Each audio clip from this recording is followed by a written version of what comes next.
ಇರಬೇಕು ಒಂದು.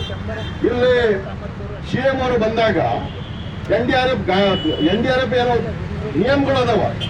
ಆ ನಿಯಮದ ಪ್ರಕಾರ ನಾನು ಕೊಡ್ಲಕ್ಕೆ ರೆಡಿ ಇದ್ದೀನಿ. ಆ ನಿಯಮ ಸುಧಾರಣೆ ಮಾಡ್ಬೇಕಾದ್ರ ಸೆಂಟ್ರಲ್ ಗವರ್ಮೆಂಟ್ ಅಧಿಕಾರ ಇದೆ, ಸೆಂಟ್ರಲ್ ಗವರ್ಮೆಂಟ್ ಸುಧಾರಣೆ ಮಾಡ್ಲಿ. ಅವ್ರು ಎಷ್ಟು ಇಡ್ತಾರ ಅವ್ರು ನಾವು ರಾಜ್ಯ ಸರ್ಕಾರದಾಗ ನಾವು ಅಷ್ಟು ಬಜೆಟ್ ಇಡ್ಲಕ್ಕೆ ತಯಾರಿದ್ವಿ ಅಂತ ಅವ್ರು ಮಾತಾಡ್ತಾ ಇದ್ದಾರೆ. ಅಂದ್ರೆ ಇದು ಒಬ್ಬರ ಮೇಲೆ ಒಬ್ಬರು ಹಾಕೋದು ಬೇಕಾಗಿಲ್ಲ.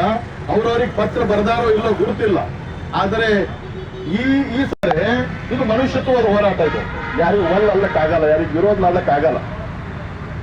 ನಾಳೆ ನಡೀತಕ್ಕಂಥ ಹೋರಾಟದಲ್ಲಿ ನಮ್ಮ ಸಂಘಟನೆಗಳಾಗ್ಲಿ ಇದರಲ್ಲಿ ಭಾಗವಹಿಸ್ಲಿಕ್ಕೆ ಯಾರ್ಯಾರು ತೀರ್ಮಾನಿಸಿದ್ದಾರೆ, ಆಮೇಲೆ ಅವ್ರು ಬರುವುದಕ್ಕಾಗಿ ಯಾರ್ದೋ ಇಲ್ಲಿ ಜೆಂಡಾಗಳು ಫ್ಲಾಗ್ಗಳು ಹಚ್ಚಕ್ಕಿಲ್ಲ ಅಂತ ತೀರ್ಮಾನಿಸಿದ್ವಿ. ತಿರಂಗ ಜೆಂಡಾ ಮಾತ್ರ ಇರ್ಬೇಕಂತ ತೀರ್ಮಾನಿಸಿದ. ಯಾಕಂದ್ರೆ ಯಾರು ಹಸಿರು ಶಲ್ಯ ಹಾಕೋತಾರ, ಯಾರು ಕೆಂಪು ಶಲ್ಯ ಹಾಕೋತಾರ, ಬೇರೆ ಬೇರೆ ಶಲ್ಯ ಹಾಕೋತಾರ, ಆ ಪ್ರಕಾರ ಬರಲಿ ಪರವಾಗಿಲ್ಲ. ಆದರೆ ಒಬ್ರಿಗೊಬ್ರು ಧ್ವಜಗಳು ನೋಡಿದ್ರೆ ಸಿಟ್ಟು ಬರ್ತಕ್ಕಂಥ ಸಂಘಟನೆಗಳು ಒಂದ್ ಜಾಗನಾಗ ಬರ್ತಾ ಇದ್ದೀವಿ.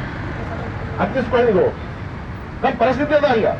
ಹಂಗ ಪರಿಸ್ಥಿತಿ ನಿರ್ಮಾಣ ನೈಸರ್ಗಿಕವಾಗಿ ನಮ್ಮ ಒಕ್ಕೂಟ ಆಗೋದು ಸಾಧ್ಯ ಆಗೋದು. ಇದು ನೈಸರ್ಗಿಕವಾಗಿ ಒಕ್ಕೂಟ ಆಗೋದು. ಇದು ನಮ್ಮ ಮನಸ್ಸಿನಾಗ ಇದ್ದಿಲ್ಲ ಅಂದ್ರೂ ಎಲ್ಲರೂ ಸೇರಿನೇ ಹೋರಾಟ ಮಾಡ್ಬೇಕಂತ ತೀರ್ಮಾನ ಮಾಡಲಾಗಿತ್ತು.